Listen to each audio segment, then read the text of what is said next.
5 hours ago. Warning, gigantic spoilers ahead for Stranger Things Season 3 on Netflix. If you haven't caught the season yet and don't want to know how it ends, turn back now. Otherwise, proceed into the upside-down world of post-season analysis. Stranger Things finally debuted its third season, and it was a wild ride from start to finish. For binge-watchers, however, Season 3 was over almost as soon as it began, and the time has come to start analyzing what happened and what it means for next season. Season 3 ended by serving up something the first two seasons did not, a post-credits sequence. How Marvel OUS. The unexpected 2-minute post-credits sequence delivered a cliffhanger even more mysterious and confounding than Eleven's disappearance in Season 1 and the Mind Flayer looming over upside-down Hawkins' middle in Season 2, and it sets the stage for Season 4 in some almost frustratingly intriguing ways. So, now that we're back into a hiatus, read on for an explanation of the post-credits sequence and what it means moving forward. What happened in the post-credits sequence? The post-credits sequence picks up after the ending that was surprisingly neat and tidy, by Stranger Things standards. The monster was defeated due to a breakthrough from Billy. The Soviet attempt to get through to the Upside Down in Hawkins was thwarted. Hopper had been killed, and the Byers were moving out of Hawkins with Eleven in tow as the newest member of the family. Instead of the season ending on a bittersweet note, the final 2 minutes revealed nefarious things are still afoot. The final scene opens in Kamchatka, Russia, in what seems to be a secret Soviet base. Snow is flying, which could indicate a time jump, or could just indicate Russia. Two Soviet guards in military uniform walk through the base, which is decidedly grungier than good old Hawkins' lab ever was, and one of them stops to open a cell, but the other stops him. "No, not the American," says the second guard. "Dun dun dun, guard. At least Hawkins' lab had an elevator." They fling him into what looks like a cage more than anything else, and shut the gate behind him. The prisoner continues to beg for his life and declares that he's innocent, paying no mind. A guard turns a wheel that lifts a door to let something out. And what is that something? A Demogorgon, complete with the creepy Season 1 score and the flashing lights. The Demogorgon stands up tall and looms over the very frightened man, jaws opened wide to screech horrifyingly at him. The scene ends before the prisoner can be chomped or mauled to death or whisked off to the Upside Down, but it's clear enough that nothing good is happening to him. And then, the rest of the credits roll and a hiatus begins. Now, let's jump into what all of this means for Season 4. The American. The post-credits scene may have only featured a couple of guards, a terrified prisoner, and a monster from the Upside Down, but the mention of the American might be the biggest deal. Obviously the mention could have been a misdirect on the part of the Duffer Brothers, and it'll turn out to be somebody unexpected, but the most likely candidate for the person in the cell is a non-dead Hopper, with or without the mustache. Hopper died, or died, as the case may be, as part of the desperate mission to destroy the key and stop the Soviets from breaking through to the Upside Down in Hawkins.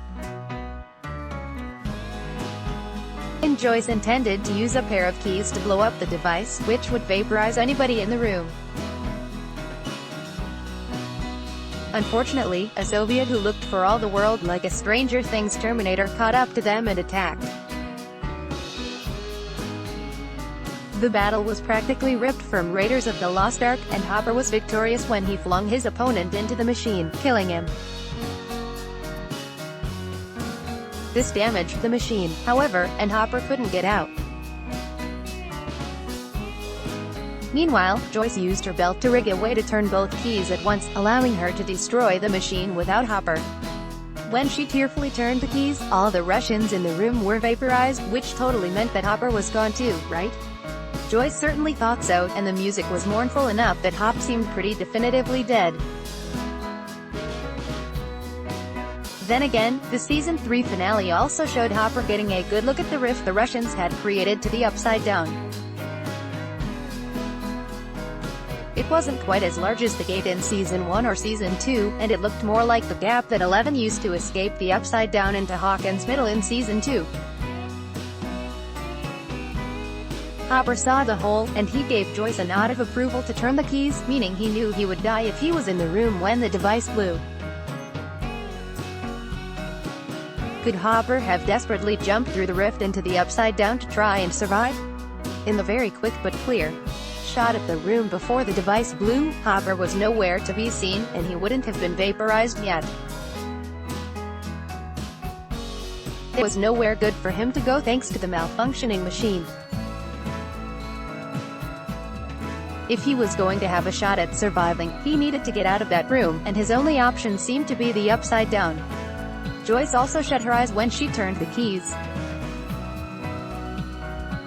She wouldn't have seen him jump through to the Upside Down.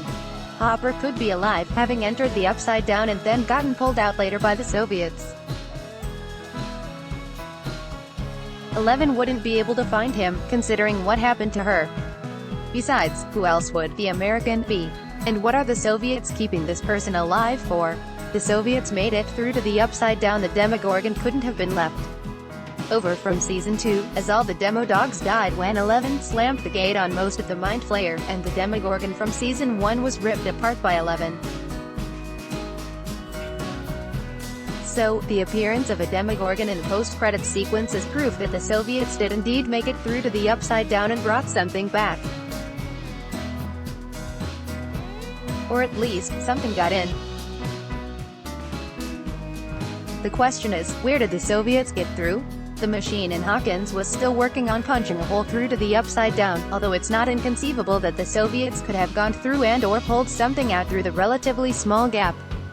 As mentioned, the Hawkins rift looked an awful lot like the one 11 forced her way through in Season 2, and if a 12-year-old girl on the verge of collapse had the strength to do it, Soviet soldiers and monsters would have no trouble.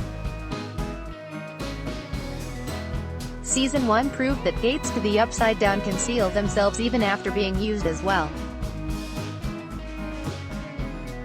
It's possible the Soviets pulled this Demogorgon from the hole in Hawkins, which would arguably be the best-case scenario. By turning the keys and destroying the device, Joyce closed the gap and stopped the Soviets from starting the machine up again. The Soviets would only have whatever they already pulled out, if the Demogorgon came from Hawkins. The Demogorgon came from a different rift that the Soviets created, which is what I'm leaning towards at the moment, then there's the potential for a whole lot more to come through and a gate the size of the one in Season 2 to open all over again. That would also explain how Hopper could have saved himself by diving into the Upside Down but ended up a Soviet prisoner. Considering what happened to 11, this is very bad. 11 lost her powers in Season 3 after using them to pull a piece of the monster out of her own leg, in a scene that had Millie Bobby Brown shrieking in all too believable agony. The world would have ended back in Season 2 if she hadn't used her powers to shut the gate. If she doesn't get her powers back and the Soviets keep its actions secret, then there may be no stopping the Mind Flayer this time. The Soviets are experimenting. The Soviets actually seem to have a better handle on the Upside Down at this point than the Americans did back in Season 1. For all that Hawkins' lab had the best technology and funding that 1983 had to offer, and for all that the Soviet base looks like it was rusted through several generations ago and everybody is one knee scrape away from tetanus, the Soviets captured at least one creature from the Upside Down and don't have a superpowered little girl running amok. They're also clearly experimenting with whatever they brought back from the Upside Down, although I'm not sure what exactly they hope to accomplish by throwing prisoners to the Demogorgon. It seems unlikely that they're just using the Demogorgon as a means of execution. Are they trying to figure out what it eats? How it kills? If it's intelligent or just driven by hunger? If it can be weaponized? Or are they, like Dr. Brenner, too curious about what they can do to stop and consider if they should do it? Soldiers rather than scientists were the ones who left the prisoner to the Demogorgon's mercy.